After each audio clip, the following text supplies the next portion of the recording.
Ok, vamos parar um instante e pensar na realidade ao nosso redor.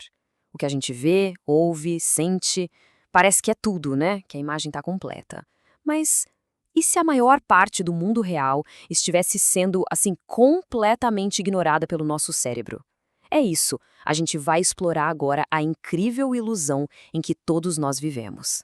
E isso nos leva direto a uma pergunta fundamental. De tudo o que está acontecendo ao redor, quanto a gente de fato percebe? Conscientemente, quero dizer. A resposta? Olha, ela é bem chocante. A cada segundo que passa, os nossos sentidos são literalmente bombardeados com uma avalanche de dados. O físico Thor Nanretranders calculou que isso dá mais ou menos uns 11 milhões de bits de informação. Para ter uma ideia, é como se a gente estivesse baixando dezenas de livros direto no cérebro, a cada minuto. Agora, se prepara. De toda essa avalanche de informação, a nossa consciência processa apenas 16 bits. É isso mesmo. De 11 milhões para míseros 16. Dá para acreditar?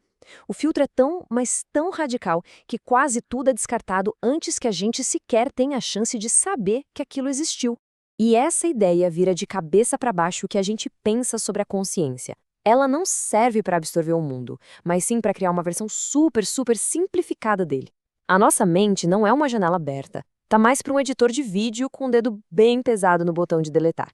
Certo. Então, como é que o cérebro decide o que fica e o que sai? Bom, ele não só filtra, ele vai além. Ele constrói ativamente uma história, uma narrativa coerente, um modelo simplificado que a gente consegue entender e usar para navegar no mundo. O Norretranders deu um nome genial para isso: a ilusão do usuário. Pensa na área de trabalho do seu computador. A gente clica nos ícones, arrasta as pastas, mas não faz a menor ideia das milhões de linhas de código que estão rodando por trás. Pois é, a nossa consciência é tipo essa interface gráfica, só que para a realidade. É exatamente isso. A gente não vive na realidade crua, mas sim na história que o nosso cérebro conta pra gente sobre ela. Mas aí fica a dúvida: como é que essa história se mantém estável? A neurociência tem um termo incrível para isso. A nossa percepção é uma alucinação controlada. O que isso quer dizer? Que nosso cérebro está o tempo todo adivinhando o que tem lá fora. E aí ele usa aqueles poucos dados que ele deixou passar só para ver se o palpite estava certo e corrigir a rota. Basicamente, a gente está sonhando de olhos abertos, mas com os fatos mantendo a gente na linha. A analogia do mapa e do território cai como uma luva aqui. A nossa consciência é um mapa. Útil, simplificado, cheio de símbolos e linguagem. Mas o mundo real? O mundo real é o território. Infinito, complexo, com uma riqueza de detalhes que mapa nenhum conseguiria mostrar. E isso tudo leva a uma pergunta fascinante. E se a gente pudesse desligar esse filtro por um tempo, o que será que a gente veria? É exatamente aqui que entra a pesquisa com psicodélicos, um campo que tem sido explorado por gente como o Dr. Dennis McKenna. Acontece que esse contador de histórias tem um endereço no cérebro. É uma rede chamada Rede de Modo Padrão, ou DMN, na sigla em inglês. Pensa nela como se fosse um maestro da orquestra da mente, o responsável por manter a história do eu sempre consistente. E o que substâncias como a psilocibina, presente nos cogumelos mágicos, fazem?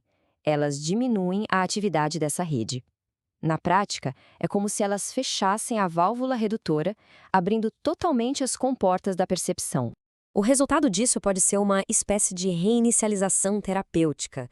Sabe aquelas histórias rígidas, os padrões que alimentam uma depressão ou um vício? Eles são temporariamente dissolvidos. O cérebro entra num estado de hipercriatividade, de muita flexibilidade. E quando a DMN volta ao normal, ela tem a chance de se reconectar de um jeito novo, de criar uma história mais saudável. Mas quando essas comportas se abrem, o que é que entra? Para muita gente, não é só um monte de cor e som. É algo bem mais esquisito. Encontros com o que elas descrevem como seres ou entidades conscientes. E o mais impressionante disso tudo é a consistência dos relatos. De novo e de novo, as pessoas não descrevem isso como uma alucinação qualquer. Elas dizem que a experiência parece mais real do que a própria realidade. É algo que desafia completamente o que a gente entende por percepção. E aí não tem como fugir da pergunta que parece saída de um filme de ficção científica. Será que essas entidades são de alguma forma reais?